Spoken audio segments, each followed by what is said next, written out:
welcome back to another Bourbon Santa video. Today we're doing something a little different. I know I'm called the Bourbon Santa, but I also like Scotch. And a lot of people have asked me for my recommendations on intro Scotches for bourbon lovers. What are you going to get your feet wet when you jump across the pond with?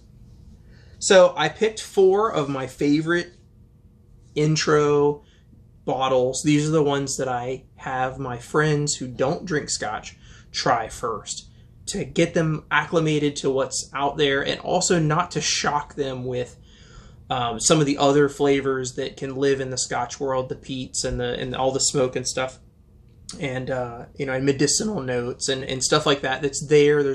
Scotch has such a wide range of flavors that if you jump into the wrong part, you might jump in the deep end, and it's going to be something so unfamiliar to you that you're just not going to enjoy it. And I don't want that. I want you to try Scotch. I want you to enjoy Scotch.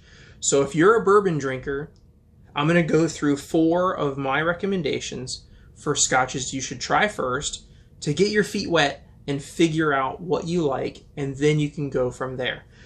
They are all single malt Scotches. They are all, 3 of them are Speyside Scotches, which is a region of Scotland. If you're not familiar with the different regions, you have Highland, you have Island stuff, and then you have Islay, which is its own region, and then Lowlands. Part of the Highlands is an area called Speyside, and it's along the Spey River. It's all geographical in Scotland when you're breaking down types of whiskey.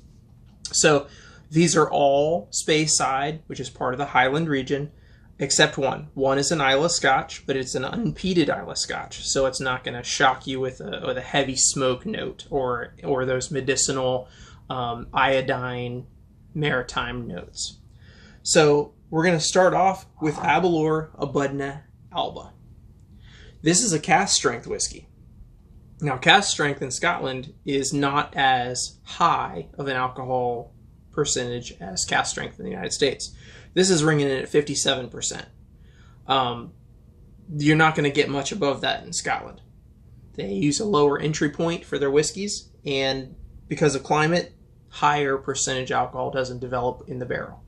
So all of these are mid-range percentage-wise. The lowest is 43, and the highest is the 57%. So even if you're not into high caliber bourbon yet, high proof bourbon, you'll be able to deal with these pretty easily. So the Abudna Alba. See, I think this is too many. I think doing this many is too many for a video for me.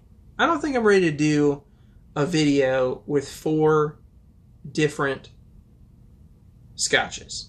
Or even bourbons for that matter. I don't think I'm ready for that. I don't think that my ability to edit out unwanted content or flubs is up to par yet. Especially since I'm shooting all this on a phone. So here's what's going to happen. Today I'm going to do 2. I'm going to talk about 2 of my 2 favorite of these 4 that I'm going to highly recommend. And then in a different video, I'll do the other 2.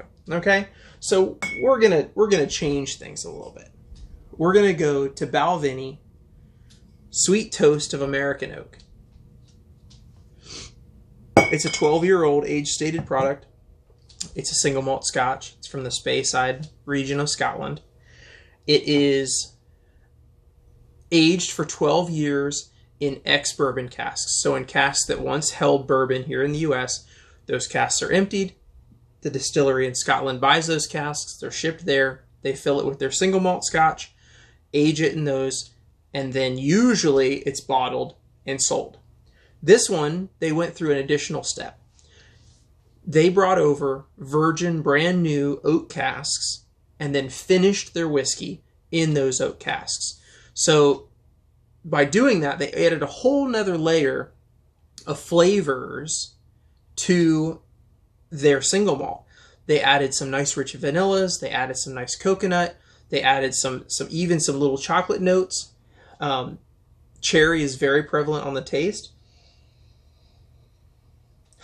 Oh man, absolute coconut jumping out of the glass on the nose.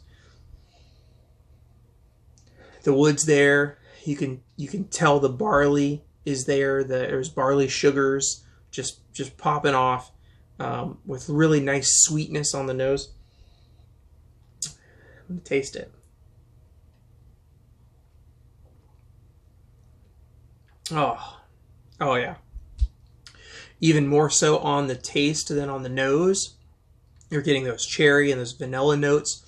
The coconut is more on the nose than on the taste. It's there, but it's more on the nose.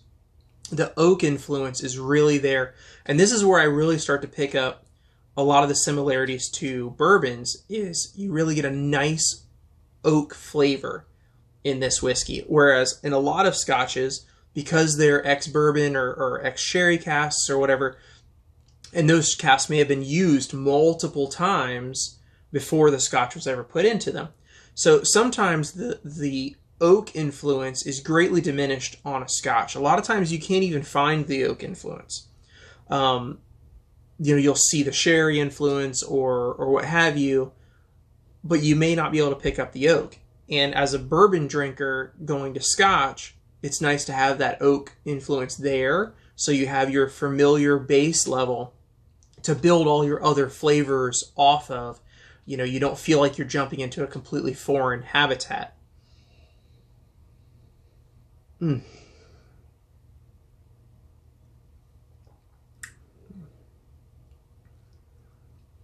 yeah.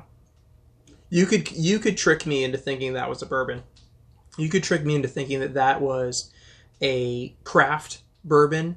You're not going to confuse it with Jim Beam or any other major bourbon manufacturer or distiller. But I've had some craft bourbons that I wouldn't be surprised if you put this in a lineup. I wouldn't doubt you.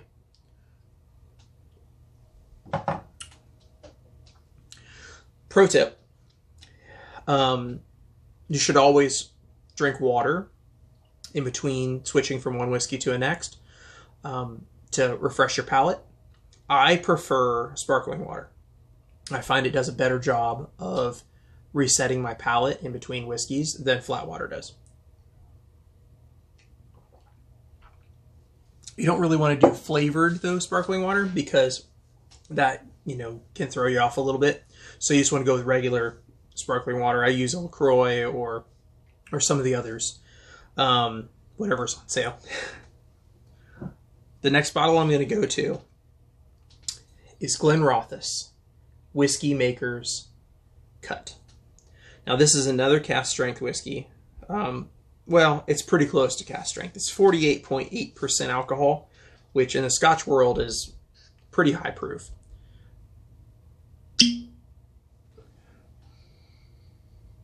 I love smelling whiskey straight out of the bottle. Sometimes I find I get a better nose that way. All right, now this one is finished in sherry, and that imparts a lot of fruit flavors. Of course, sherry is a wine, and so this is going to smell and drink a lot like a finished sherried bourbon, like your Jim Beam Distiller's Masterpiece, or your Rabbit Hole, the sherry, that one. There's a lot of others. I mean, Belle has a sherry finished bourbon as well. So this is going to be familiar to people that like those. Okay, on this one, I get those fruit. It's almost like a plumishness. It's a dark fruit. I'm not sure it's exactly plum, but it's in that neighborhood. You get creamy vanilla. There's definitely notes of like orange zest or orange peel. And some baking spices. There's definitely a little bit of nutmeg and a little bit of maybe allspice. Cheers.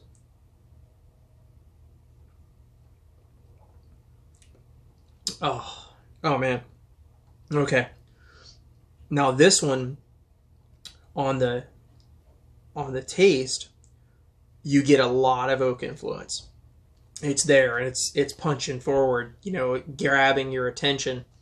And then you have all those velvety, nice, fruity, sweet, creamy notes behind that. So it's giving you the punch and then giving you a little nice little hug afterwards. It's a... oh.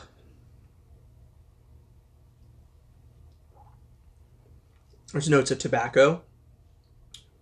Definite leather on this one. I was debating on whether there was leather on the Balvenie or not. Sometimes I'll power suggestion myself. You know, when I'm nosing and tasting whiskeys, I'm running through a whole gamut of questions in my brain. Your brain is a pattern recognition machine. So when you taste something, if you've never had it before, you don't know how to categorize that or where to put that information.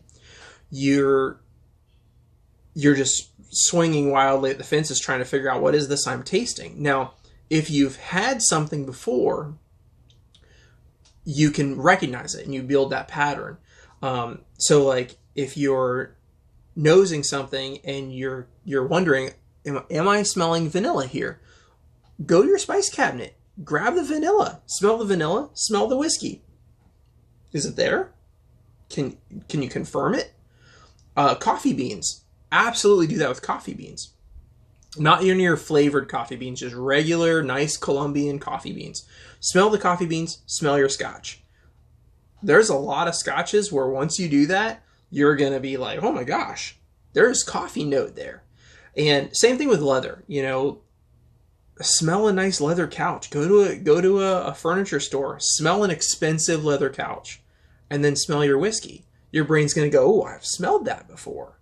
You know, same thing with, with everything. Coconut, orange peel. You grab oranges at the grocery store, smell them. Peel some peel off. Smell the inside of the peel. Smell that zest the next time you're cooking or your wife's cooking and using orange zest. Same thing with lemon. Get all of your citrus notes. Make sure your brain remembers those notes, in your recent memories, so that when you're nosing your whiskeys, you're going to pick them up. Vanillas, brown sugar. Go to your spice cabinet. Nose your brown sugar. Nose your nutmeg. Nose your allspice. Nose your spices, and then go to your whiskeys. There are a few companies that sell nosing kits for whiskeys, and there'll be 14 or 16 different little jars, and each jar has something that is commonly found in whiskey. And then you can sit there with your whiskey and smell your whiskey, smell the little jar. Am I finding X? Is it there? And getting one of those nosing kits can be a good way for someone who can't pick out notes to jumpstart that process. In the whiskey tasting world, there's something called the wall. And a lot of people who enjoy whiskey but can't pick up notes will eventually break through that wall. And once they break through that wall, they'll immediately, just suddenly one day, be like, oh, I'm picking up vanilla here. I'm picking up cherry here. A way to jumpstart that is to build those recognitions in your brain. Go smell your Luxardo cherries. Go smell some maraschino cherries. Then smell your bourbon. Go back and forth. Find it. Find the note. We throw notes out there as whiskey tubers and as more experienced whiskey enthusiasts. And if you're not picking those notes up, go find them. Go grab a coconut. Crack that sucker open. Smell the meat. Smell the whiskey. Is it there? Is it there for you? Maybe you don't find it. Maybe your brain doesn't make that connection. But try the other notes. The brown sugar, you can find that. The vanilla, you can find that. The cherry, you're going to find that in bourbon. Now, you're also going to find it in some scotches. So, today, I'm recommending to you Balvenie Sweet Toast of American Oak. This bottle runs about $60 to $65. Great intro scotch for the bourbon drinker. The second one I recommended to you, was Glenrothes Whiskey Maker's Cut. This one runs about $80, 80, 85, depends. Fantastic. Both fantastic. Both will get you started into the world of Scotch. You'll be able to find familiar things in. Things that aren't going to be out of your wheelhouse. If you like bourbon, you're going to find things in these you like, and then you can expand your repertoire from there. Thanks for watching, guys. Until next time, have a great day.